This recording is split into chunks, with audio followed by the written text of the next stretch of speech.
Bonsoir à toutes et à tous. Oh, un petit chien, je l'avais pas vu. Ah, la classe. On peut le garder avec moi.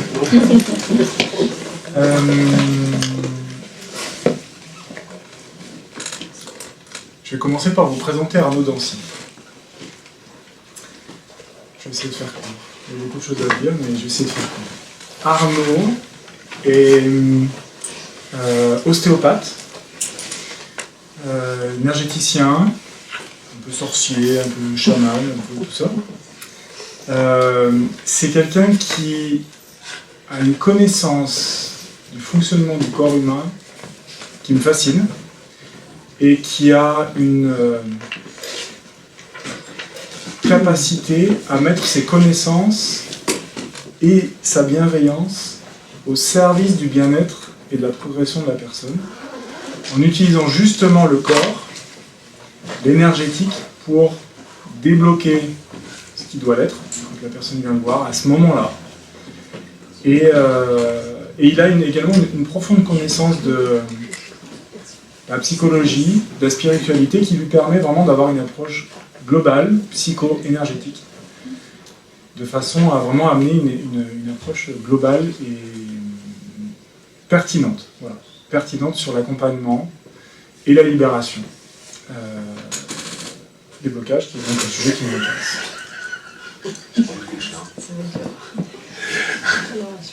C'est gênant. Ah, c'est de la pommade, là. Voilà. En toute modestie, bien sûr. En toute modestie. Merci, Cédric. Bon, exercice inverse, j'aurais dû commencer. Cédric, pour moi, est un homme qui a expérimenté la conscience. Il s'est questionné dessus, s'est formé en autodidacte et accompagné.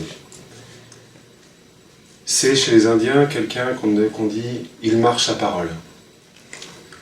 Et quand un Indien dit ça, ça veut dire que le mot est porté par le cœur et que cette association est vécue dans la matière.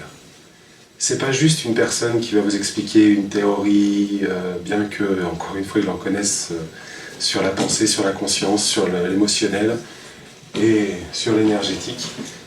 Il en connaît, mais ce qu'il vous transmet, c'est ce qu'il a expérimenté. Donc, c'est pas des théories, c'est un vécu, c'est une expérience. Et c'est l'expérience d'une âme dans un corps. Merci de cette présence.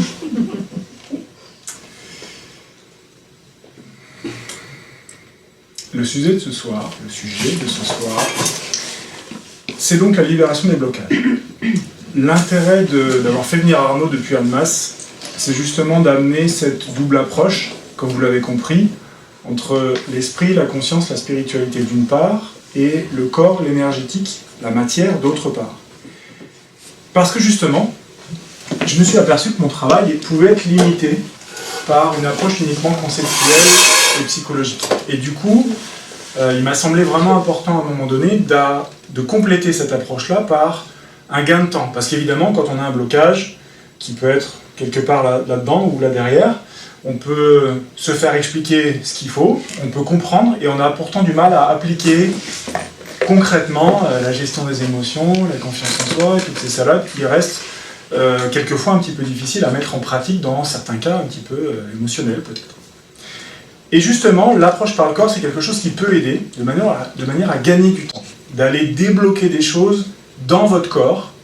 On va voir avec Arnaud justement des notions de cellules, de mémoire, voilà. Donc ça va être un petit peu le sujet de ce soir.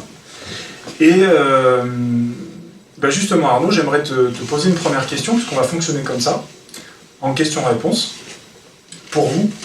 La première question que j'aimerais te poser Arnaud, c'est comment ça se fait qu'on peut débloquer des trucs psychologiques en passant par le corps? Ce qu'il faut comprendre, c'est que le corps, c'est un allié. Il nous donne des millions d'informations. Et quand la psyché, des pensées, des croyances, des systèmes cérébraux, tout ça est emmené vers l'hypophyse. L'hypophyse, qui est une glande qui est à l'intérieur du cerveau, transforme l'électrique en hormonal l'hormonal est envoyé dans le sang et est envoyé sur tout le reste du corps. L'hormonal, c'est de la chimie. Hein. C'est de la chimie du sang, c'est le messager du corps. Et on va avoir donc des messages en direction de certains organes qui sont des récepteurs spécifiques par rapport à certaines émotions. Et donc, en comprenant le fonctionnement, on va avoir une lecture possible du corps pour remonter sur le type d'émotion, le type de pensée, le type de système qui sont mis en place, des systèmes qui en général sont récurrents, puisqu'il faut quand même une certaine quantité de répétition pour arriver à une impression au niveau du corps. Donc si je comprends bien, si je expérimente une émotion, disons de colère, de façon récurrente, plusieurs fois par jour, au bout d'un certain temps, plusieurs mois, plusieurs années peut-être. Ou un pic très important à un moment T. À un moment T, je vais expérimenter, il va se passer quelque chose dans mon corps qui va dérégler la machine.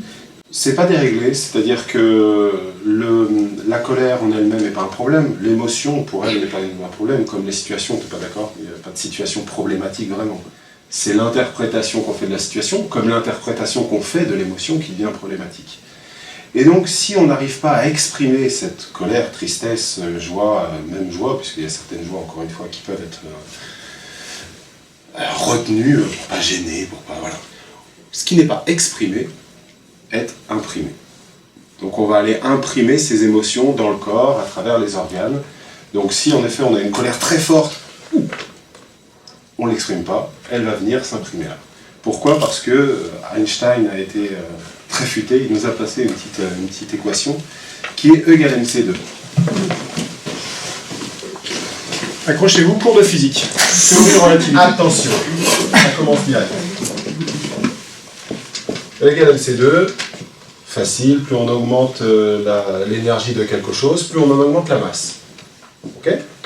Plus vous augmentez l'énergie de la colère en vous, plus vous augmentez les lithiases biliaires au niveau du foie, par exemple. Parce que c'est une... Parce que c'est au carré, c'est la constante de la lumière, donc elle ne varie jamais. Est-ce que c'est assez clair pour toi ? Ouais. Ce qui est intéressant, c'est que tu es en train de nous dire que de l'émotion qui ne serait pas exprimée, si on la garde, ça se transforme en matière. Ben, plus on va garder en effet d'émotions, plus on va nourrir quelles que soient les émotions. Plus on nourrit un système, plus il devient fort et voilà. Vous connaissez l'histoire des deux loups qui s'affrontent. Il y en a un qui est dans la notion d'agressivité, l'autre d'amour. Lequel gagne ? Celui que vous nourrirez. Donc voilà, c'est en effet l'énergie qu'on nourrit. Et on la nourrit parce que quelque part, il y a un système de pensée, de croyance. Ça c'est plutôt ta partie. Est-ce que c'est les croyances qui mettent en place le fait qu'on nourrisse tout le temps le même système émotionnel ? Ouais, c'est les croyances. En fait, les croyances, je les appelle les décisions. Voilà, c'est ça, une croyance, c'est une pensée récurrente qui va déclencher plutôt l'émotion. Donc, pensée récurrente va déclencher une émotion récurrente.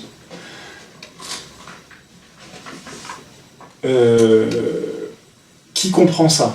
Que ce soit les pensées qui créent les émotions. D'accord, une personne. Deux. Alors, qui est d'accord avec le fait que ce sont les pensées qui créent les émotions ? Ok. On va faire une expérience. Yes. Ok. Fermez les yeux et imaginez que vous êtes en train de mâcher un chewing-gum. Un gros chewing-gum ou un bonbon ou un truc que vous aimez, d'accord ? C'est assez gros, c'est assez volumineux, ça a un goût qui vous plaît. Vous sentez, vous imaginez vos dents qui s'enfoncent dans cette matière molle. Vous imaginez le goût, la salive. Et maintenant, ce gros chewing-gum se transforme en papier d'alu. Et vous mâchez dans le papier d'alu. Voilà. Est-ce que le papier d'alu existe là tout de suite ? La pensée a créé un ressenti physique. Bien. Ça, c'est ce qu'on expérimente à chaque instant de notre vie. Nos pensées créent nos émotions. L'émotion, c'est de l'énergie. Alors, est-ce qu'on plonge un petit peu dans la question de l'énergie de la matière ? Allez. L'énergie, c'est de la matière. Oui, non ? Qui est d'accord avec le fait que l'énergie, c'est de la matière? Ok. Juste pour préciser. La matière, ce sont des molécules. Les molécules, ce sont des atomes assemblés entre eux. Ça, normalement, tout le monde a compris. Oui? Oui? Oui. Bien. Un atome, c'est un noyau avec un électron qui tourne autour. Un ou plusieurs, d'ailleurs. On a vu ça à l'école, au collège, normalement. Voilà. Je suis là. L'électron qui tourne, il tourne. Il se déplace. Il fait du mouvement. Et puis, il n'y a pas besoin de le recharger, lui. Hein. Il n'y a pas besoin de changer les piles, il n'y a pas besoin de le rebrancher sur le courant de temps en temps. Ça tourne. Bon, il y a de l'énergie qui fait bouger ce truc. Je ne plonge pas volontairement dans la question du noyau, de sa constitution, etc., etc. Mais donc, ces électrons qui tournent autour ont de l'énergie. Donc tout ça, c'est de l'énergie. Donc si je fais un zoom arrière, électron, atome, énergie, molécule, assemblage d'énergie, énergie, énergie, l'énergie, énergie, énergie, énergie, énergie. La lumière aussi, en passant, c'est une onde électromagnétique, c'est de l'énergie aussi. La matière, c'est de l'énergie. L'énergie, c'est de la matière. On ne va pas rentrer plus loin dans les notions de physique, c'est juste pour vous dire que ces émotions qu'on ressent, c'est de l'énergie qui est créée par la pensée, le cerveau, l'esprit, la conscience, ou l'inconscient d'ailleurs, et ça va déclencher une réaction énergétique, hormonale. Selon. Voilà. Encore une fois, le lien entre l'énergie et le corps, c'est les Chinois qui nous en parlent, ce sont les méridiens. Les méridiens sont une énergie qui est suffisamment dense pour être pris en photo aujourd'hui, selon certaines croyances, et c'est ok. Mais les méridiens ont toujours eu une action.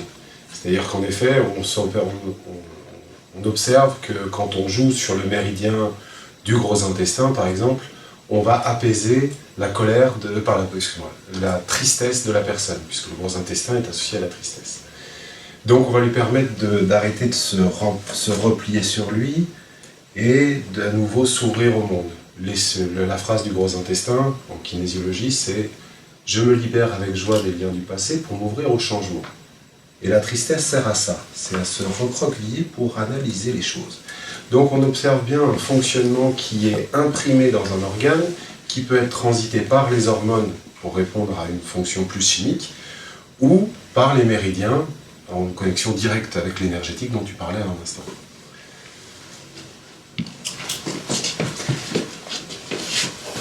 Il y a donc nos pensées qui créent nos émotions. Si ces émotions ne sont pas exprimées, elles sont imprimées. Si elles sont imprimées, elles vont venir se localiser dans un organe en particulier. Elles vont être canalisées à une destination en particulier. Ça ressemble un petit peu à la notion de psychosomatique où, voilà, si j'ai un ulcère, c'est parce que je suis stressé. Si j'ai un autre symptôme, c'est parce que... Voilà. Donc tu nous dis que si j'ai mal aux intestins, c'est que j'ai imprimé de la tristesse à répétition, en quantité... En quantité, c'est-à-dire soit fréquence, en répétition, soit en grand pic. Soit un grand pic. Dans trois, quand même, il faut une nécessité de trois circonstances. C'est la solitude, le mutisme et l'incapacité à trouver une solution à court ou à moyen terme. Encore une fois, s'il y a les trois conditions, la biologie dit, puisque tu m'enquiquines avec cette émotion, je vais la régler par la biologie. C'est-à-dire que ce n'est pas non seulement une psychosomatique, juste une impression de, mais c'est une réaction complètement adaptée du corps à répondre à un système qu'il va prendre en main. Est-ce que tu peux répéter les trois conditions? Je crois que j'ai vu des personnes commencer à noter. Les trois conditions pour que l'énergie s'imprime. Solitude, mutisme et incapacité à trouver une solution à court ou à moyen terme. Vous montez en haut d'un sapin, vous avez le vertige. Vertige, vertige, vertige, vertige, vertige, vertige, vertige, vertige. Ok, je suis tout seul au haut de mon sapin, je peux en parler à personne, je suis tellement dans la panique que j'arrive pas à trouver de solution. La biologie, ok, vertige, il connecte, hop, tétanie. C'est le système parfait pour répondre au vertige. Pourquoi? Parce que vous allez contracter vos muscles pendant 10 minutes à fond, ça va brûler toutes vos réserves d'énergie, vous allez donc devoir lâcher et tomber. La fracture du tibia, ça, le corps, il sait très bien la gérer. C'est pas de l'émotionnel, il envoie les ostéoblastes, les constructeurs d'os, les ostéoclastes pour niveler tout ça. Mais par contre, l'émotionnel, il sait pas quoi en faire. Et s'il y en a régulièrement le même type, ou s'il y a un pic très important d'une émotion, il va dire, si tu gères pas, c'est moi qui gère. Parfait. C'est-à-dire, c'est un système complètement adaptatif. Maintenant, qu'est-ce qui fait qu'on ressasse tout le temps les mêmes systèmes ? Je crois que tu es complètement adapté pour nous répondre à cette question. On revient à la notion de croyance et de décision dont je parlais tout à l'heure. On a donc un système de pensée. C'est un petit peu comme un logiciel qui tourne en tâche de fond dans notre tête, auquel on n'a pas forcément accès. Tous les jours, on utilise notre mémoire, notre capacité d'organisation et notre capacité de prévoir pour organiser notre journée, se souvenir de ce qu'on a à faire plus tard, pour travailler, pour organiser. Nous avons beaucoup de femmes, donc elles ont en plus de ça à organiser les enfants, la maison, pendant que monsieur fait autre chose. C'est de quoi je parle. Je suis conservé. Bref, donc vous avez votre cerveau qui fonctionne, mais par-dessus, ou plutôt par-dessous, toutes ces tâches, toutes ces fonctions cérébrales visibles, vous avez tout un programme de base qui tourne. Ce programme de base, c'est un petit peu, pour vous prendre un exemple que vous connaissez peut-être, l'analogie avec l'informatique, les programmes quotidiens, c'est Word, Excel, patati, patata, l'agenda et tout, et vous avez Windows qui tourne en tâche de fond. Windows, vous n'avez pas à vous en occuper, vous allumez votre ordi, Windows s'allume, et c'est lui qui fait que tout ça fonctionne ensemble. Et c'est lui aussi qui fait que ça plante, vous avez un écran bleu, vous avez besoin de réinstaller des trucs et tout ça. L'analogie se pousse jusque-là. Bref, donc, ce logiciel en tâche de fond, c'est pas uniquement quelque chose qui est inné. Il y en a une partie qui est innée. Par exemple, si vous avez un chien avec de la bave et des crocs comme ça qui hurle et qui vous fonce dessus, vous allez vous barrer. Ça, c'est un automatisme, un réflexe qui vient d'assez loin au milieu de votre cerveau. Et ça, c'est quelque chose qui sert à vous protéger d'un danger de mort réel. L'être humain a survécu pendant des millions d'années grâce à ce type de réflexe. Sauf que votre cerveau, aujourd'hui, il croit que parler en public nécessite le même type de réponse, comme s'il était en danger de mort. Donc c'est la notion de danger, en fait, notre cerveau moderne, en 2015, il a un petit peu dérapé. Et donc, il a pris tout un tas d'expériences vécues, donc qui ne sont pas innées, mais qui sont vécues, depuis votre naissance, peut-être même avant, et on en parlera, comme des leçons. Une croyance, une leçon, une décision, une croyance, c'est par exemple, si jamais il se passe ça, alors il se passe ça. Un exemple. Prenez un jeune garçon, 13-14 ans, il est au collège, une fille qu'il trouve jolie, il y pense, et il finit par se lancer. Il va voir la jeune fille, il dit, écoute, il a mis du temps, ça lui pèse, écoute, est-ce que tu voudrais sortir avec moi? Et là, la jeune fille lui dit, tu rigoles, t'as vu ta tête. Et là, évidemment, le garçon s'effondre, il souffre, il est rejeté, et il s'en va. Pour peu que ça lui soit arrivé 2 ou 3 fois, il va intégrer dans sa psychologie une décision. Plus jamais je vais livrer mes sentiments. Si je dis à quelqu'un que je l'aime, alors je vais souffrir. Ça, c'est une décision. C'est une croyance qui s'installe. À partir de là, cet enfant ne s'autorisera plus jamais de se livrer à cœur ouvert, de dire aux gens qu'il les apprécie, de trouver que la nature est belle, etc. Parce qu'il a un schéma, un automatisme qui s'est installé. Donc il y a ces schémas qui s'installent, alors j'ai dit 14 ans, mais il y a des choses qui s'installent évidemment très rapidement à l'âge de 2, 3, 5 ans. Les processus mentaux, de l'ego s'installent à 7-8 ans, etc. Et puis après, la crise d'ado. Alors la crise d'ado, c'est les derniers soubresauts de l'esprit qui essayent de faire que l'être humain tente une dernière fois de rester lui-même et de se battre contre ce système qui veut le faire mettre dans des cases, contre ses éducateurs, donc les parents, les gens qui nous ont élevés, qui essayent de nous faire rentrer dans des cases. Et la crise d'ado cesse quand on capitule, quand on choisit de devenir qui on nous a dit d'être, pour avoir la paix finalement, pour qu'on nous apprécie, pour qu'on nous aime et pour qu'on nous lâche avec qui on est vraiment. Et donc il y a deux personnes en vous. Il y a qui vous êtes vraiment et qui on vous a dit d'être. La personne que vous êtes devenue, bien sage, bien rangée, qui ne fait pas de vagues, qui suit les consignes, qui respecte le délai, qui est parfaite. Ou alors la personne qui n'est jamais assez bien, qui n'est jamais à la hauteur, parce qu'on vous a répété toute votre vie que vous n'y arriverez pas. Tout ça a installé des croyances, des schémas, un système psychologique qui est devenu votre fonctionnement habituel de protection. Votre mental vous a protégé à travers la partie visible de votre mental qui est l'ego.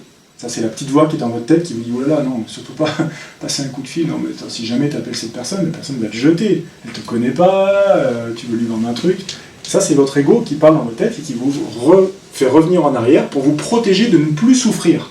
Parce qu'il a déjà fait ça, de souffrir, et donc il cherche à vous protéger. Donc c'est une intention bienveillante, mais qui aujourd'hui vous freine. Il est là le blocage.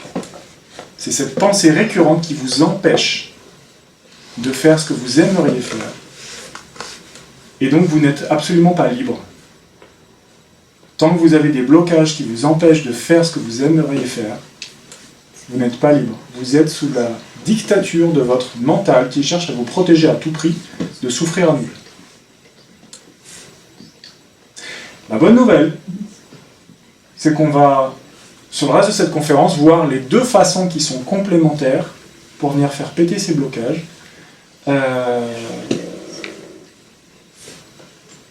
première, écoutez, c'est simplement peut-être de prendre conscience qu'ils existent, c'est-à-dire de passer de la boîte inconsciente à la boîte consciente, de voir passer ces pensées récurrentes, et ensuite de les traiter, soit par le corps, soit par la conscience. Comment est-ce que, Arnaud, on peut traiter ça? Est-ce que pour traiter ces blocages psychologiques, émotionnels, par le corps, est-ce qu'on a besoin d'être conscient de ces phrases-là ou pas? Pour moi, on a besoin d'être conscient du message que est en train de nous passer notre corps. Pour en effet remonter, puisque dans le sens, la maladie nous amène bien dans ce système de j'ai intégré, reçu une information à répétition qui a créé une émotion suffisamment forte pour se matérialiser dans le corps. Mais si on met la conscience dans l'autre sens, de dire « Ah, j'ai quelque chose qui s'est matérialisé dans le corps », étant donné que c'est un blocage spécifique par rapport à une émotion, je peux donc remonter à l'émotion qui était là, et de cette émotion, remonter à la situation ou à la croyance qui sont associées à cette émotion. De là, en effet, on peut, entre guillemets, soit avoir plusieurs entrées, c'est-à-dire traiter le corps, ce qui est, ok, je parlais du gros intestin, on arrête pendant un temps le gluten, le fromage qui sont des inflammatoires du gros intestin, on a un impact direct sur l'organe qui va lui avoir un impact sur l'émotionnel et sur la psyché. Mais en général, ça revient. C'est pour ça que... Pardon, je te coupe, on ne peut plus manger de fromage. Jamais. Non, on fait une pause, on peut plus l'inflammer. Ça, c'est... Autant le produit laitier, bon, mais le fromage... Le fromage, ouais, c'est notre région. Non, ce sera la mauvaise nouvelle du soir. C'est ça. Non, tout le monde n'a pas des problèmes d'intestin. Non, mais c'est vrai que ça marche. C'est vrai que ça marche. Et sur l'intestin grêle, le café, ça marche, et ainsi de suite. Et on sait que ça a un impact. Mais par contre, je sais en ostéopathie, moi, quand j'ai été frustré de passer toujours la même dorsale à la même personne, toutes les 2 semaines, que ça ne tient pas. Parce que tout simplement, ce qui s'imprime dans ce corps, c'est quand même émotionnel. Donc ça peut donner un tampon. Une fracture, il faut mieux mettre un plâtre. Après, on va réfléchir pourquoi on a fracturé ce membre-là et à ce niveau-là. Maintenant, ce qui est intéressant, c'est donc soit on approche corps et la matière est temporelle, donc voilà, on va avoir à recommencer régulièrement. Soit on va arriver à remonter sur l'émotionnel avec une libération émotionnelle, type FT, enfin, ouais.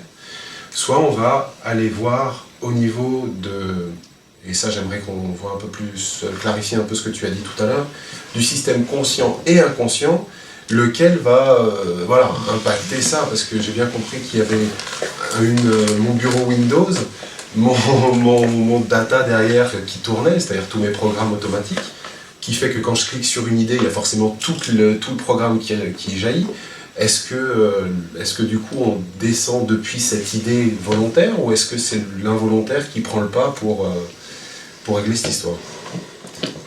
Au niveau des pensées, comment on va impacter ce système involontaire? Ou volontaire d'ailleurs.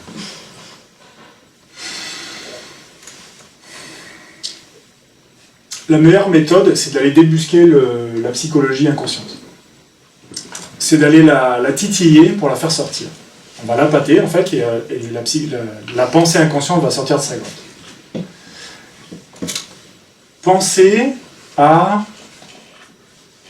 peut-être un blocage parmi ceux que vous avez pu identifier qui ont fait que cette conférence était intéressante pour vous.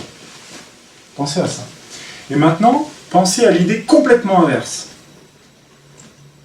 Par exemple, si mon blocage c'est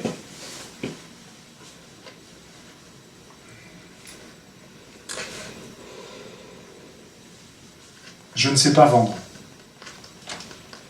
Je ne sais pas vendre. Ça, c'est une idée couramment répandue. Je suis incapable de vendre quoi que ce soit. Je ne sais pas vendre. Vendre, c'est je ne sais pas faire. Pensez à l'inverse. Je sais vendre. Vendre, c'est facile. Là, il y a une espèce de truc qui se passe en vous.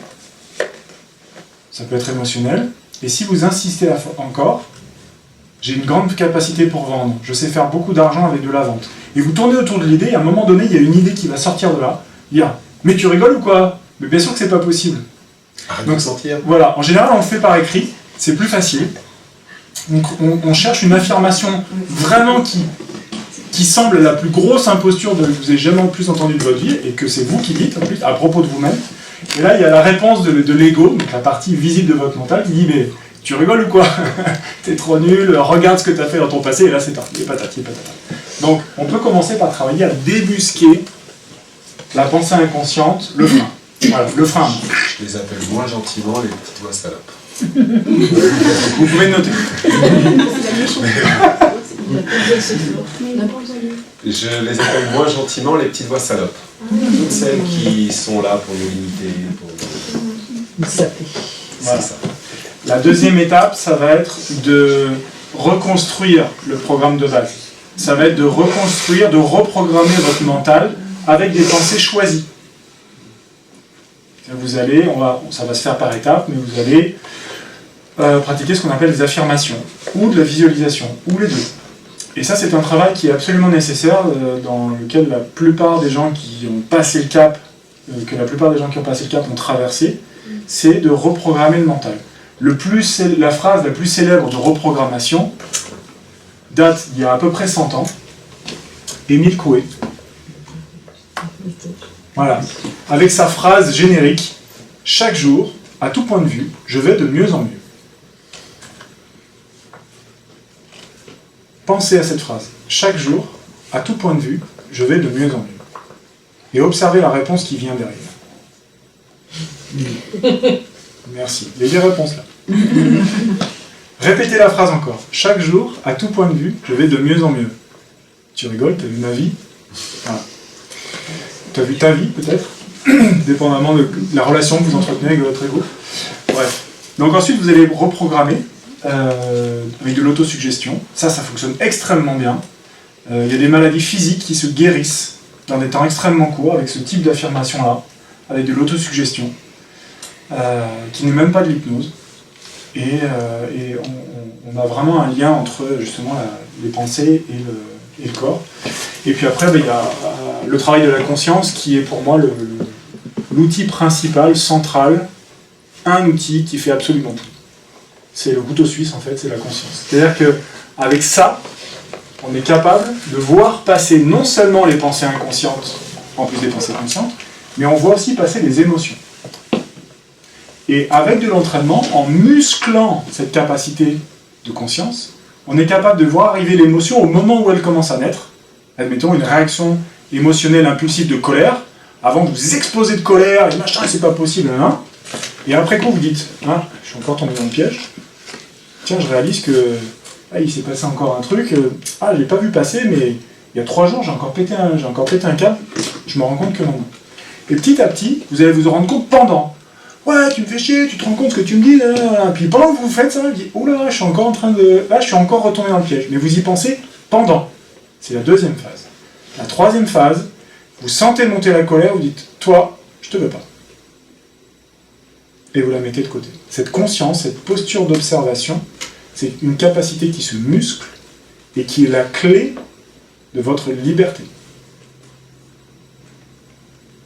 Pour faire l'expérience de la conscience, on peut faire un petit exercice très simple. Pensez à la phrase suivante. Je suis assise, sur une chaise. Pensez à cette phrase-là. Je suis assis sur une chaise.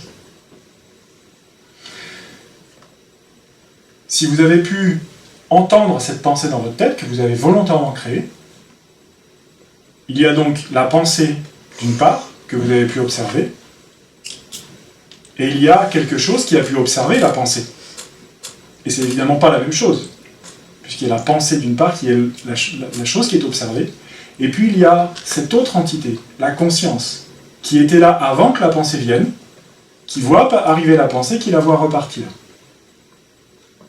Cette permanence ici, c'est la conscience, c'est votre conscience. La posture d'observateur. C'est comme si vous étiez en haut d'une chaise d'arbitre de tennis. Vous avez pris du recul, vous avez pris de la hauteur, vous voyez plus large, et vous voyez les émotions, les pensées qui se renvoient là-bas, et tout le merdier qu'il y a dans votre tête qui se passe et qui joue sa partie.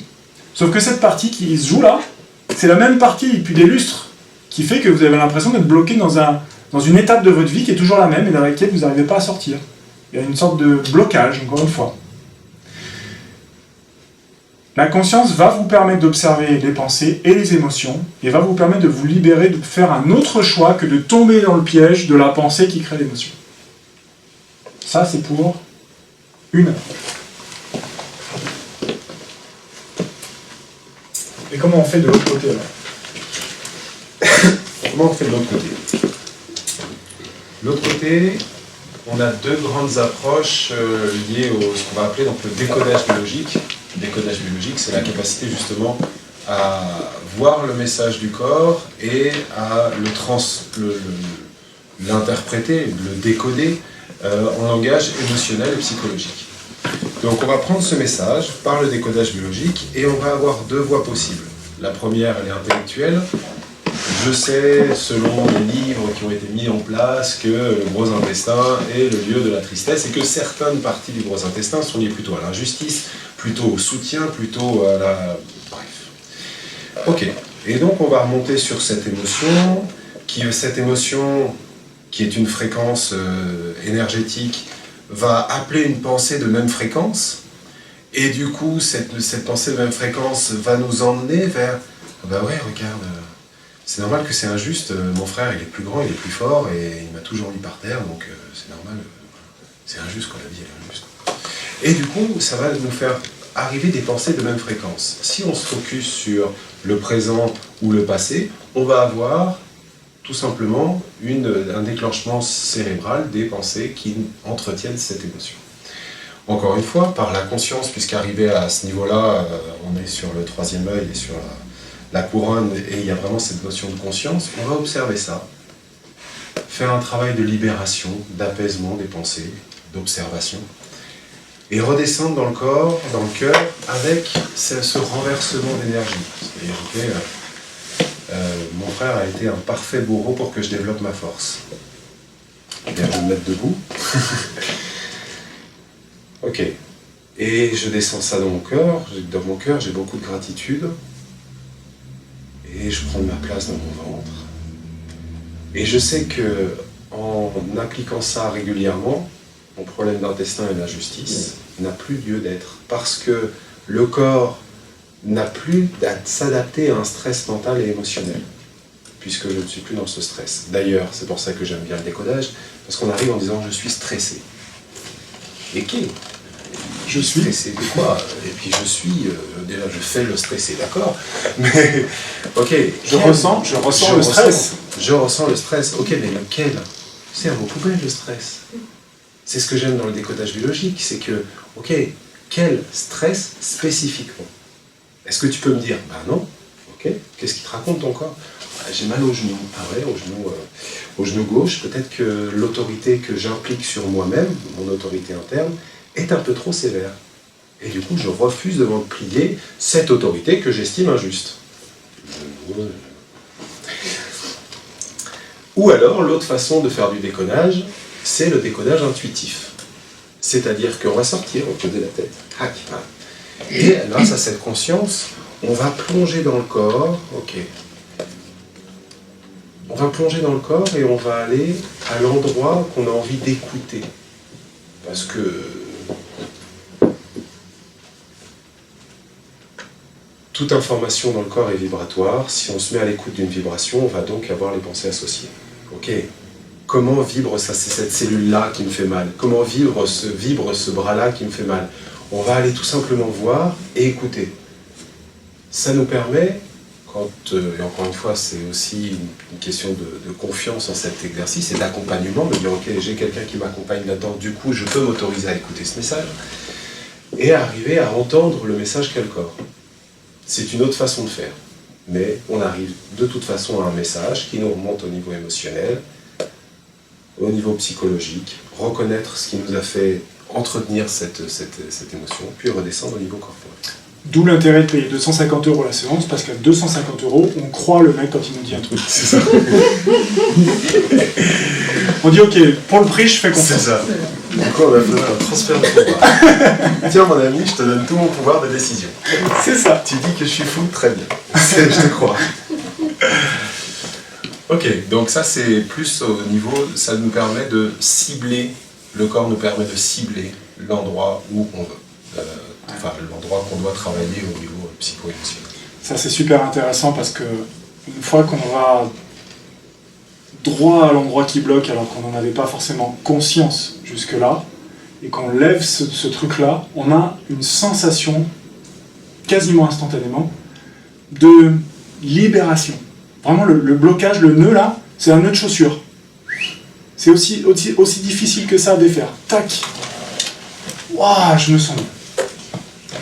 Et à partir du moment où vous commencez à vous sentir mieux tout le temps dans votre journée, plutôt que d'être dans une tension permanente, vous commencez à vous sentir un tout petit peu mieux, un cran plus libre, un cran plus serein, un cran plus confiant, un cran plus en paix à l'intérieur de vous.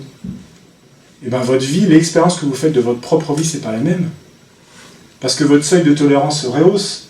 Quand il vous arrive un petit tracas dans la journée, comme ça nous arrive à tous, au lieu d'exploser parce que c'est la goutte d'eau, bah tu dis ouais ok, allez, on s'en fout, next.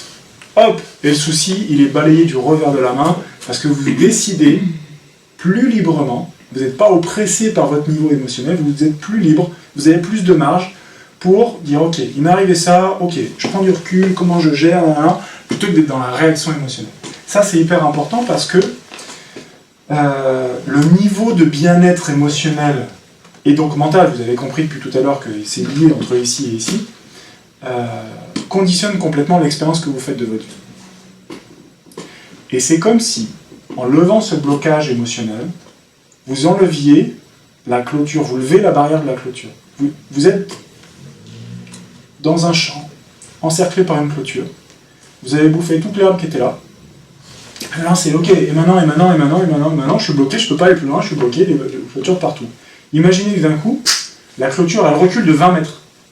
Ah, il a bouffé, j'ai plus de place, ouais. Et vous vous sentez mieux, il y a plus d'espace. Et petit à petit, à chaque fois que vous faites une étape comme ça, vous reculez la clôture, et encore, et encore.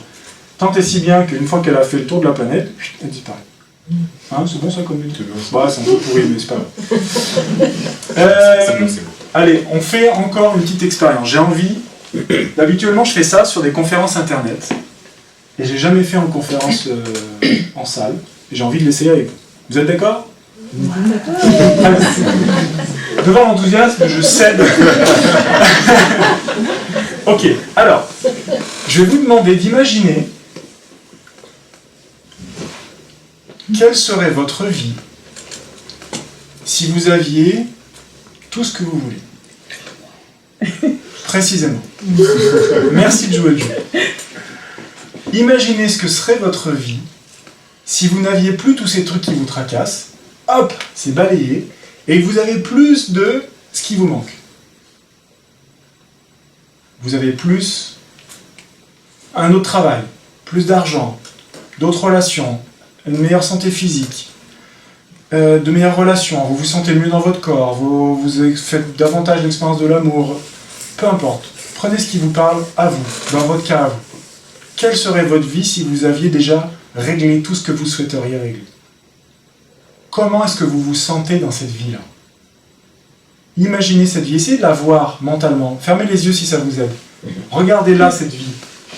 Elle est autour de vous. Vous avez l'image de ce qui est devant vous, mais si dans votre esprit vous faites un tour à 360 degrés, un tour complet sur vous-même, vous pouvez voir tout ce qui est autour de vous. Voyez les couleurs, avec qui vous êtes. Comment est-ce que vous vous sentez là? Et là, si vous voulez bien, j'aimerais que vous verbalisiez, vous disiez les 2-3 mots qui vous viennent. Moi là tout de suite c'est libre, joyeux, enthousiaste, ouais. Quelqu'un d'autre? Paix, harmonie. Paix, harmonie, excellent. Légèreté. Légèreté, merci. Moi. Serein. Moi, ouais. Aligné, excellent. Continuez. Si vous n'osez pas forcément parler fort, dites-le juste pour vous-même, mais dites-le avec votre bouche. Prononcez le mot, même si c'est susurré, dites-le. Merveilleusement bien, sereine. Ouais. Enfin. Enfin, génial. Merci. Ok, observez ce que vous ressentez dans votre corps en ce moment, du fait qu'il y ait ce partage qui est en train de se passer là. On est une bonne vingtaine de personnes en train de ressentir. Observez ce qui se passe dans la salle. Imaginez maintenant que ce que vous ressentez à cet instant précis vous accompagne tout au long de votre vie pour les dizaines d'années qui vous restent. En permanence. Cette légèreté-là dans votre poitrine. Voilà, c'est ça un état émotionnel plus élevé. C'est ça qu'on va aller chercher. Quand vous êtes libéré des entraves de votre esprit, de vos nœuds physiques, c'est ce que vous ressentez. C'est l'expérience de vie que vous faites. Et quand vous êtes dans cet état-là et qu'on vous dit « Ah, gna gna gna, t'as quitté le boulot trop tôt », ouais, ok, on s'en fout, on verra demain. Vous imaginez un peu l'état de zénitude qui vous accompagne après quand on vient vous emmerder pour des bricoles? Ça vous passe complètement au-dessus. Plutôt que de « Ah, tu fais chier, la dernière fois j'ai fini plus tôt, puis là, j'ai pas pu chanter. » Voilà. L'idée c'est ça. L'idée c'est ça, c'est vous permettre de monter en fréquence énergétique. On parle d'énergétique, on parle de fréquence, c'est ça. Vous montez en fréquence quand vos émotions habituelles, quand votre niveau émotionnel habituel grimpe vers davantage de quiétude, de sérénité, de confiance. C'est ça l'objectif. C'est pas de faire des conférences et du blabla et des concepts, c'est de descendre du mental et de l'intégrer. Tant que ça reste ici, c'est savoir. Mais pour que ce savoir, cette connaissance devienne une compétence, un savoir-faire, il faut savoir et il faut faire. Donc il faut descendre dans la matière et agir. Agir, c'est ressentir. Ressentir, c'est déjà agir parce que vous êtes en train de brasser de l'énergie là. Et là, l'énergie de la pièce est vraiment légère. Elle est vraiment nourrissante. Vos cellules sont contentes de ce que vous êtes en train de leur offrir en ce moment.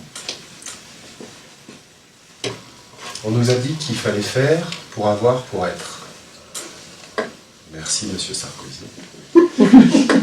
Travailler plus. La montre. Tout le monde a une Rolex, tous ceux qui ont dépassé les 40 ans, c'est vrai, c'est bien. Travailler plus pour gagner plus, pour être riche. J'en connais beaucoup qui travaillent plus, j'en connais même qui gagnent plus, j'en connais peu qui sont riches par ce système, qui se sentent riches, qui se sentent dans leur cœur riches. Pourquoi? Parce qu'on a vu que tout était énergie et que, en effet, il y a un endroit où là, ce que je vibre quand je suis là-dedans, c'est que je veux être riche. Donc forcément, je me sens pas riche, je me sens pauvre, je me sens peut-être triste, peut-être bon. Mais je veux aller vers ça. Ok, donc ça veut dire qu'on va prendre ses décisions selon cette émotion de pauvreté. Donc ok, bon, je vais peut-être faire un petit peu plus, voire peut-être que je vais arriver à gratter un petit peu de boulot à droite, à gauche pour pouvoir gagner cet argent. Ok.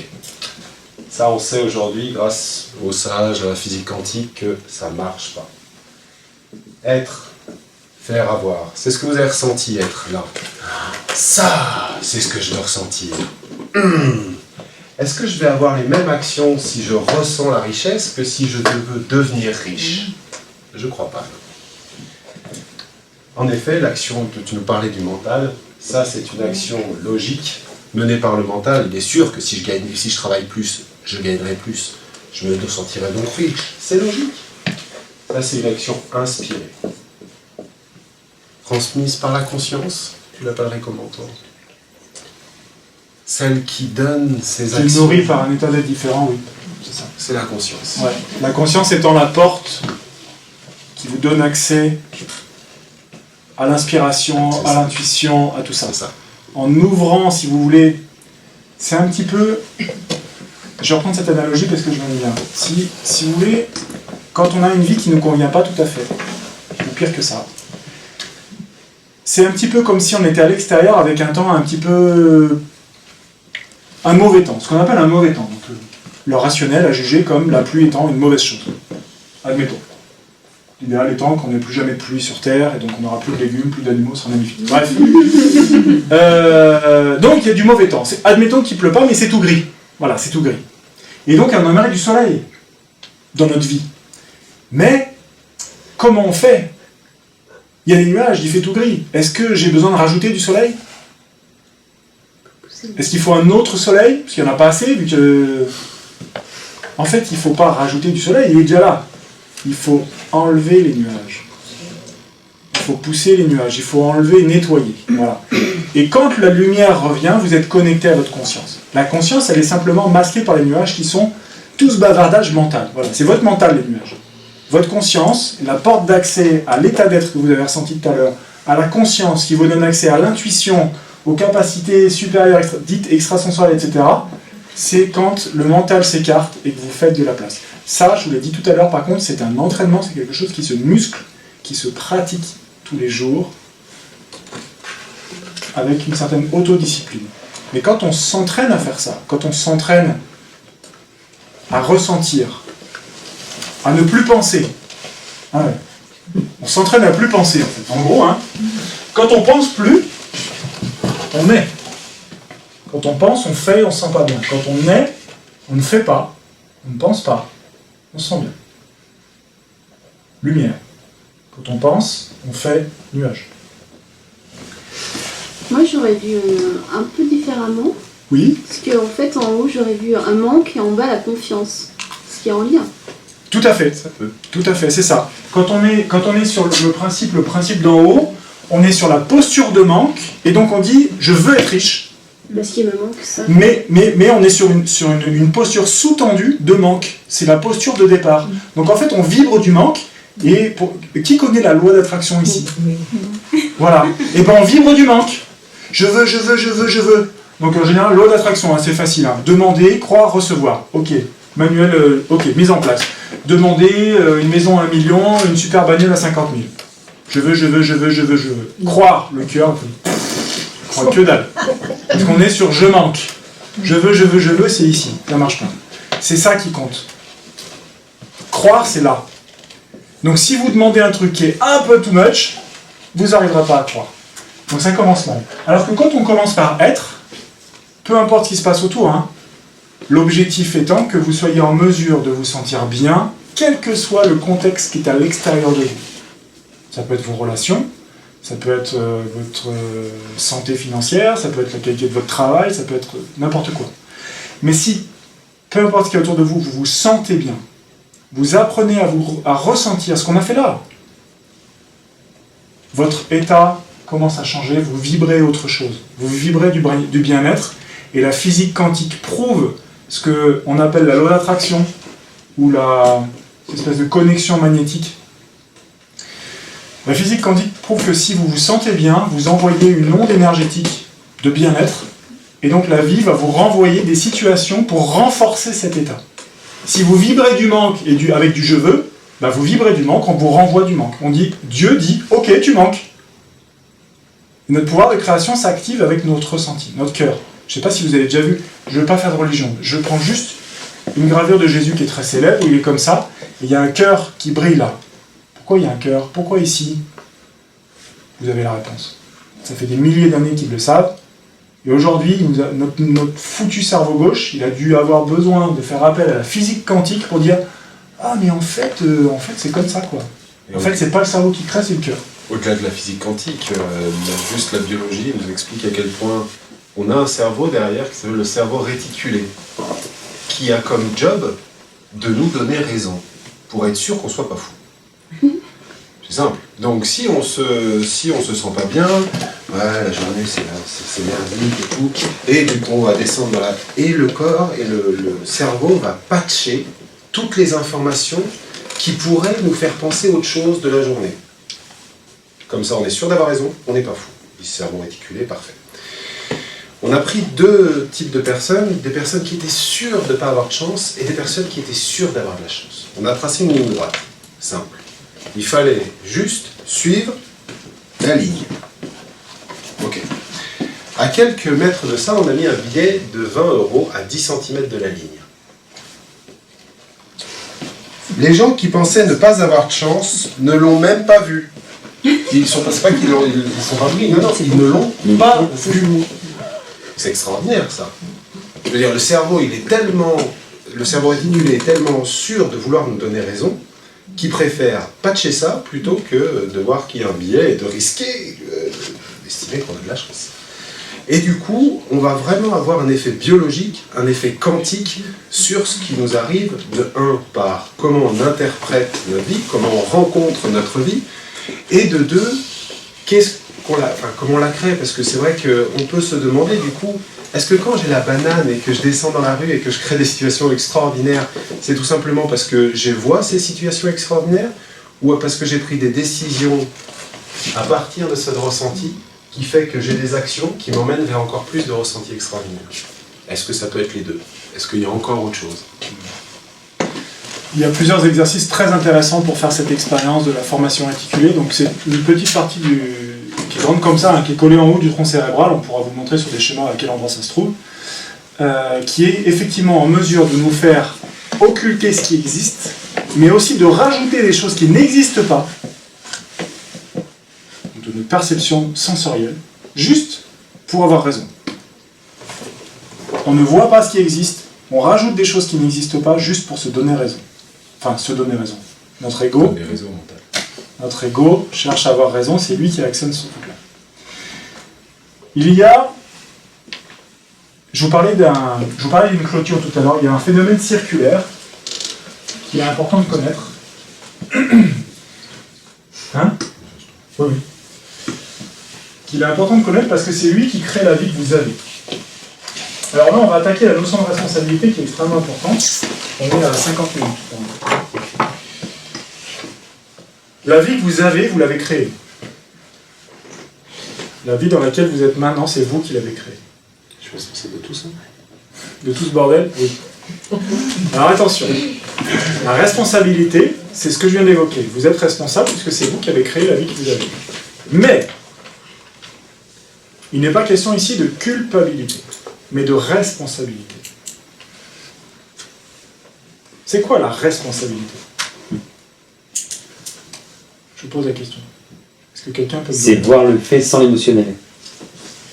C'est de constater le fait sans l'émotionnel. C'est une partie de la réponse.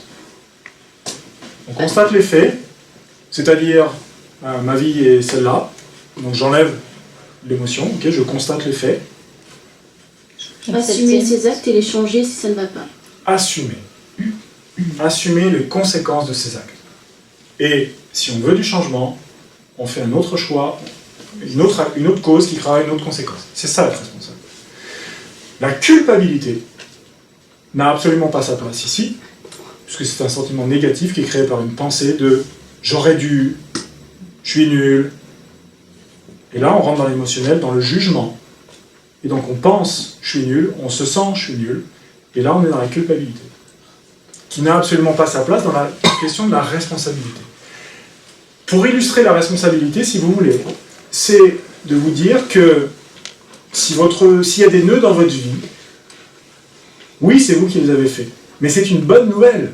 C'est le verre à moitié plein. Parce que ça veut dire que si c'est vous qui les avez faits, c'est vous qui vous pouvez les défaire. Les nœuds. avec autant de facilité qu'un autre chaussure. Vous avez donc créé votre vie, et voilà par quel processus de création, ce qu'il y a quelques milliers d'années ils appelaient le processus divin de création, voilà comment ça marche.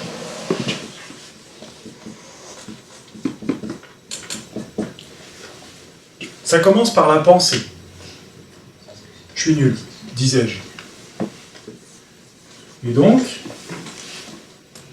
on avait effectivement une réaction émotionnelle à la pensée. La pensée crée l'émotion.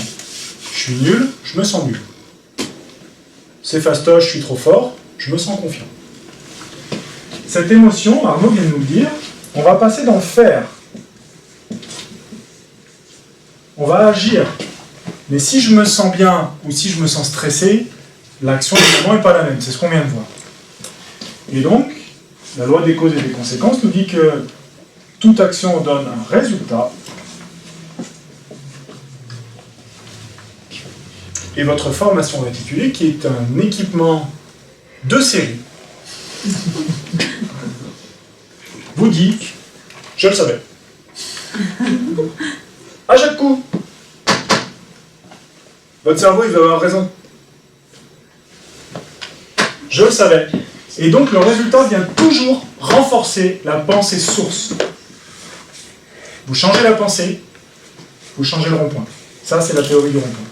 Vous changez la pensée, vous changez votre processus de création. Vous changez la pensée source, vous changez la qualité de votre vie, vous changez ce que vous créez dans votre vie, les circonstances, les rencontres, votre capacité à voir les opportunités qui vous manquent aujourd'hui. Elles sont là. Ça me fait penser à cette femme qui était venue au cabinet et qui me dit, mais par son discours, elle finissait par bien voir qu'elle pensait que tous les hommes étaient des cons. C'était vraiment... Mais ça, Voilà. Donc, les hommes sont des cons. Donc, C'est un postulat de base. c'est une vérité. c'est ça. Et je lui dis, mais alors, ceux qui sont gentils envers vous, ah mais non, mais ceux-là en plus c'est des menteurs. Ils sont bons, mais c'est des menteurs. Évidemment. Donc, qu'est-ce qu'elle faisait, après avoir été divorcée 4 fois d'hommes qui la battaient réellement, elle préférait les cons, mais au moins qui étaient honnêtes. Donc elle n'allait voir que les violents, que les menteurs, enfin pas que les gens qui étaient vraiment agressifs. Et le résultat, c'est que, en effet, pour ces 4 mariages, elle s'était fait violenter, bien comme il faut. Le résultat était identique à chaque fois. En fait, on dit qu'on attire, mais finalement, on va vers. Aussi. Hein, ça marche aussi. Même si quelquefois, on a un peu du mal à se dire, mais comment j'ai fait pour attirer ce truc génial? Mais c'est peut-être parce que ça fait des années que je nettoie et que je suis conscient, je choisis mes pensées, je choisis mes actions plutôt que mes réactions. Tiens, c'est quoi le préfixe là de réaction? Réaction, encore. Réagir, c'est agir encore. Rond-point. Schéma psycho d'avant. J'agis encore, et encore, et encore. Et tant que je suis dans la réaction, pas de nouveaux résultats, pas de changement.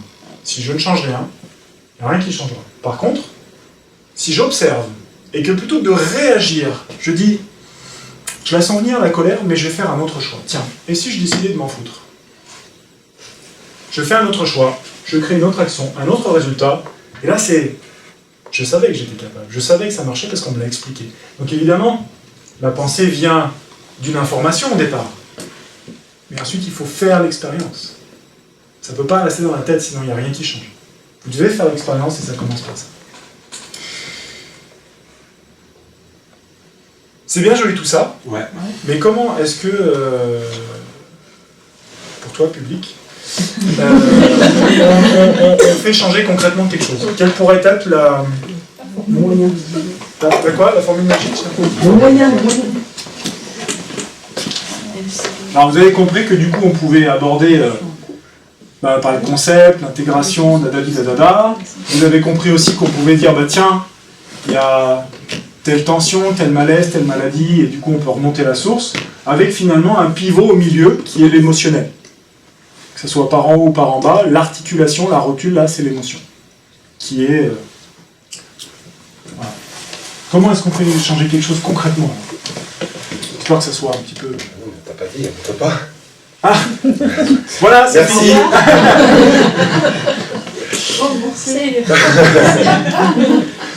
Donc, en effet, au niveau du corps, je vais le dire d'abord comme ça.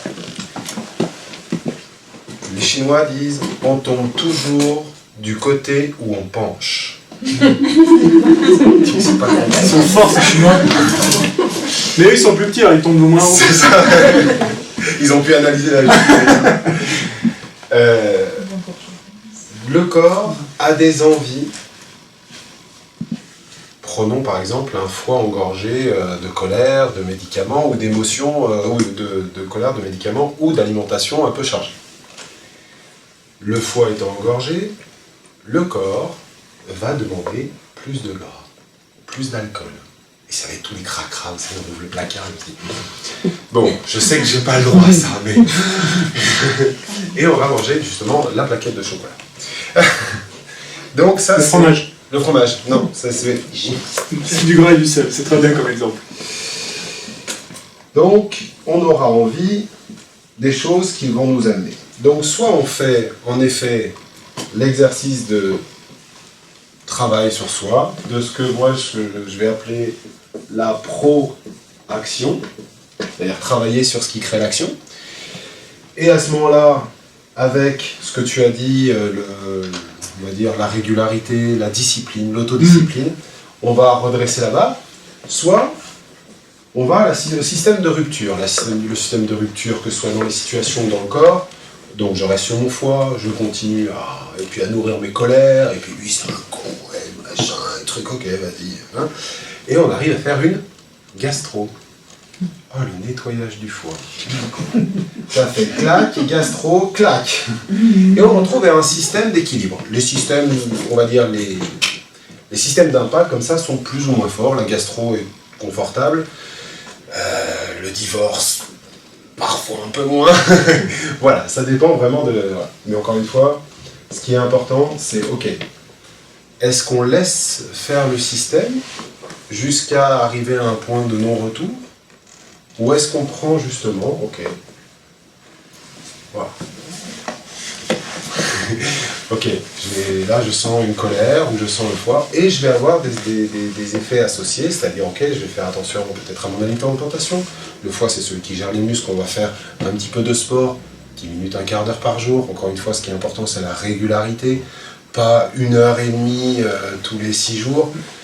On va arriver vite à un système ça va être difficile, compliqué, alors qu'on sait que, par exemple, une habitude, c'est 21 jours à mettre en place, donc 21 jours de régularité, de sport, de choses comme ça, des régimes alimentaires, de traitement émotionnel. Le traitement émotionnel, moi je le fais avec Ho'oponopono, EFT, le MDR, tout ça, qui sont des pures libérations émotionnelles, puisque l'émotion, ça veut dire mouvement. Donc, quand on lui rend le mouvement, par le corps, par l'esprit, l'émotion, elle passe. Le FT, le MDR et tout ça, ce sont des moyens de libérer la tension en agissant dans le corps directement, plutôt que de faire cet effort mental de s'astreindre à des séances de sport, à du régime alimentaire, à des trucs qu'on a tous testés 15 fois et qui ne marchent pas. C'est ça, c'est en fait, par exemple, le FT utilise beaucoup le tapping. On a parlé des méridiens tout à l'heure. Et les méridiens, vous avez deux possibilités, en gros, je caricature, pardon les acupuncteurs. En gros, on a deux grandes techniques pour les nettoyer. Soit on cible, on cherche dans le tuyau où est-ce qu'il est le petit caillou. Ok, on trouve le petit caillou, on travaille le méridien pour faire sortir le petit caillou. Soit on branche le tuyau sur une arrivée de pompier, on ouvre la vanne, le petit caillou, à dégage. Il n'y en a pas un mieux que l'autre. Hein. On est d'accord, c'est un travail spécifique avec les acupuncteurs. Et... Par contre, comment on fait pour brancher sur une vanne? C'est simple, on a les entrées et sorties des méridiens. Ok, voilà, là, sur le bout des doigts. Et donc, on va tapoter on va brancher tous les méridiens sur l'arrivée de pompier. C'est-à-dire qu'on va tapoter dessus. Le tapotement sur le méridien va faire un accroissement de la quantité d'énergie dans le méridien. Et s'il y a un truc qui verrouille, surtout l'émotionnel, puisqu'on parlait d'émotionnel, voilà, il va dégager. On va focuser, grâce à la pensée, à la conscience, par exemple, Tiens, je vais reprendre ton exemple de tout à l'heure. Je vends extraordinairement bien. Pardon, ça ne marche pas, ça. On va prendre l'autre jeu. Je suis clair et disponible dans mon élocution. Je suis clair et disponible dans mon élocution. Et on va aller tapoter tout en créant cette libération. C'est-à-dire, c'est comme si on cherchait tous les petits cailloux qui sont liés à ça, qui traînent dans le... Au fur et à mesure, ça nous parle de confiance. La confiance, c'est le maître-cœur, c'est-à-dire c'est le péricarde. On va avoir le péricarde qui va se détendre, qui va se détendre, qui va se détendre. La dernière fois que j'ai fait ça, c'est avec la colère que j'avais envers ma dentiste de m'avoir arraché cette dent-là qui n'était pas si mal que ça. Et j'avais fait une alvéolite. C'est-à-dire au niveau du corps, j'avais fait une inflammation des alvéoles de la gencive. Je fais donc ça, le lendemain, terminé. Et là, je remercie. Donc voilà, on peut avoir un impact dans un sens, puis dans un autre. Ce qui est hyper intéressant, c'est qu'il y a le blocage. Donc, on va activer certains systèmes par le corps pour débloquer. Mais ce qui est aussi intéressant, c'est d'éviter que le blocage revienne. D'où encore une fois l'intérêt d'avoir la double approche. De plâtrer le tibia qui est cassé, mais ensuite de s'arranger pour que ça ne se recasse plus. Tant qu'à faire. Pour éviter que le blocage revienne. Parce que si on ne change pas la théorie du rond-point, on va réparer ce qui a merdé, et puis 2 mois après, il faut recommencer. Tu parlais de toujours la même dorsale tous les 15 jours, etc. C'est là où je mets un bémol et que je mets ça en place, c'est que la même dorsale tous les 15 jours, elle finit par scléroser. Parce que quand le corps, on ne l'écoute pas, c'est comme un gamin, il crie plus fort. C'est ça. Donc d'où l'intérêt de vraiment... D'où pour moi l'intérêt de débrancher le système là-haut, là, qui n'est pas juste, parce qu'au final, jusqu'à arriver à des situations assez... De pire en pire, jusqu'à arriver vraiment à des finalités de la vie assez conséquentes. Là où c'est intéressant, c'est que pour faire un parallèle avec ton exemple sur l'alvéolite, chez nous, on a une approche qui est évidemment davantage, parce que j'ai pas les connaissances d'Arnaud, donc qui est davantage sur la pensée, consciente ou inconsciente. Je vous prends l'exemple de notre deuxième fille, Laura, 5 ans et demi, me dirait-elle. Elle a encore besoin d'une veilleuse pour dormir. Et puis, une information vient, comme quoi c'est un petit peu facile d'utiliser une veilleuse, et puis le jour où elle doit aller dormir ailleurs, etc., ça peut être gênant et une dépendance. Donc je me dis, bah oui, effectivement, ça pourrait être plus intéressant de l'accompagner à ne plus avoir besoin de la veilleuse plutôt qu'elle soit pendue à ce truc-là pendant longtemps. Bref. Et donc un beau matin au petit-déj, je dis à mes filles, ben voilà, maintenant, désormais, on va faire ce qu'il faut pour que la veilleuse, vous n'en ayez plus besoin. Et ma petite Laura, du haut de ses 5 ans et demi, qui est dans sa peur du noir, machin, et ben en fait je lui ai enlevé sa béquille, quoi. Et là il y a une grosse émotion de peur qui est montée. Elle était au bord des larmes, oui mais moi j'avais besoin, etc. Et c'était assez fort. Je dis bon, écoute, on verra. Il se passe 1 jour, 2 jours, 3 jours, et je fais pas le lien tout de suite. Laura était constipée, mais constipée, quoi. 4 jours de bouchon, rien. On s'étonne, pas aux toilettes, bon.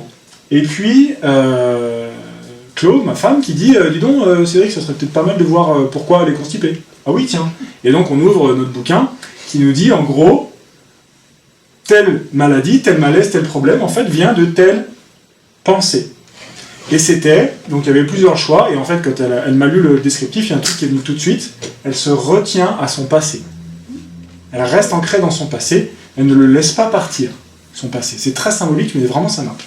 Et je lui dis, ça c'est le coup de la veilleuse. Je me lève, j'étais dans mon bureau, je me lève dans mon bureau, je fonce dans la chambre, je dis, je m'agenouille, pour être à sa hauteur, je lui dis, écoute Laura, tu sais la veilleuse, je t'ai dit, on va laisser tomber, on fera ça quand tu seras plus grande. Elle me saute dans les bras. Elle retourne jouer. Ok. 3 heures plus tard, aux toilettes, terminé. On a 2 exemples d'une libération rapide, une par une action par le corps, l'autre par une libération sur l'esprit et de l'acceptation. Ou en tout cas, on a enlevé la tension, donc plutôt que de l'acceptation, on a enlevé la tension psychologique, la pensée qui a été créée, mais je vais manquer ma veilleuse, à 5 ans et demi, elle est évidemment pas consciente de ce qui se passe dans sa tête. Elle peut évidemment pas maîtriser ça. Elle est trop jeune pour que je lui dise mais observe tes pensées, toutes ces salades. Pour autant, voilà, l'expérience était vraiment intéressante de voir qu'on peut avoir des résultats assez rapides. Alors évidemment, ce sont des petites choses. Peut-être certains parmi vous ont des... Je vais juste... voilà, des petites choses. Celui qui a inventé le décodage biologique, découvert, c'est le docteur Hammer. Le docteur Hammer, pour tous ses patients, quelle que soit la maladie, il appelait ça un cancer. Ah, t'as un cancer de la gorge aujourd'hui. Ah bon? C'est sur ton coup là? Ouais, c'est pas grave, ça dure 2 semaines. Comment ça dure 2 semaines? Oui, c'est pas grave.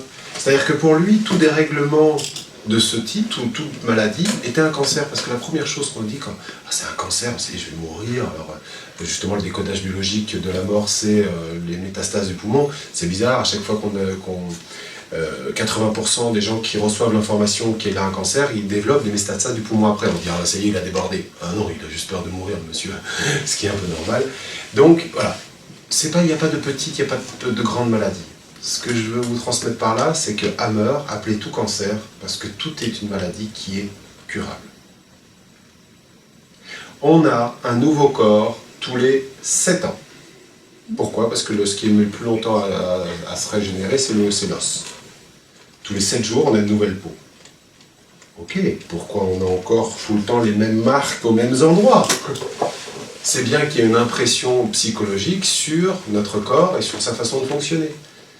Donc il y a un endroit où, en effet, il y a psychologiquement, et l'interprétation nous dit qu'il y a des grosses maladies, des petites maladies, des petits bobos, des gros bobos. On a des cancers. Ah, comme ça, moi, c'est fait. Revenons sur cette capacité à s'auto-guérir de quoi que ce soit. Parce que les cellules souches, aujourd'hui, on sait qu'elles sont faites pour fonctionner jusqu'à 500 ans. On en est loin, là. Tout simplement parce que leur fonctionnement est modifié par la pensée, par l'émotion créant de la toxine ralentissant la cellule souche, et ainsi de suite. La pollution, l'alimentation industrielle pleine de produits chimiques, les ondes, maintenant en plus. Et chemtrail. Voilà. Donc il y a un moment où en effet, vous avez certainement, tu vois peut-être, des problématiques, à un niveau d'interprétation différent. Mais au final, on est tous égaux sur la capacité de nous guérir. Évidemment que l'idéal serait que vous puissiez avoir une analyse de la part d'Arnaud sur sur votre cas particulier, etc. Et là, probablement une des raisons qui vous a amené ici. Ce qu'on peut vous proposer, évidemment c'est une proposition, c'est qu'on se retrouve un week-end pour bosser ensemble là-dessus. La partie de traitement doit être compensée, de réparation, doit être compensée ou complétée, pardon, pas compensée, mais complétée par éviter que ça revienne. On a prévu avec Arnaud 2 jours justement sur l'ensemble de ces principes-là, avec évidemment le fait d'avoir Arnaud avec vous pendant 2 jours. Vous allez travailler spécifiquement sur ce qui vient vous chercher vous. Pour ma part, je sais depuis le temps qu'il fait ça et je sais les résultats qu'il a déjà eu, donc c'est aussi pour ça que je voulais qu'on le fasse ensemble, parce que je voulais pouvoir être plus utile que ce que j'étais capable d'apporter. Et voilà, surtout pour gagner du temps. Yes. Parce qu'évidemment, dans un cas douloureux, difficile, physiquement, méditer et se connecter à son Dieu intérieur pour accepter la maladie et la faire partir, c'est un petit peu difficile. Donc voilà, on a prévu fin novembre, 21-22 novembre, 2 jours à Saint-Nizier-du-Moucherotte, donc c'est juste au-dessus, dans un chalet avec un endroit qui a une énergie, un lieu qui est particulier, qui va nous permettre de nous connecter vraiment avec beaucoup de ça. Ça aide à aller chercher de la sérénité et le bien-être qu'on a pu, par exemple, expérimenter tout à l'heure. Tu disais tout à l'heure, les 150 €, c'est le stage. C'est le stage. Après, il faut se loger. En fait, il y a une nuit. Donc, si vous souhaitez dormir sur place, il y a des chambres d'hôtes à 30 ou 40 € la nuit. Donc, il y a des chambres d'hôtes juste à côté du chalet où on va aller. Donc Avec le wifi. C'est l'argument de vente maintenant, tu sais. Ouais, c'est ça, il y a le Wi-Fi. Ah, j'adore. Ouais, trop bien. J'adore. Et c'est gratuit le Wi-Fi. Même si en plus, sinon, il faut que tu payes pour avoir le Wi-Fi. Voilà, puis le repas, vous pouvez très bien retourner chez vous le soir et venir avec vos repas. Ouais, ça ça, vous c'est coûte- bien. Voilà. Donc ça, c'est complètement possible. Voilà. La conférence est terminée. Maintenant, si vous avez des questions, c'est le bon moment, que ce soit à propos de ce qu'on a dit, à propos du week-end qu'on vous propose. Sinon, écoutez, voilà. Au plaisir de vous revoir.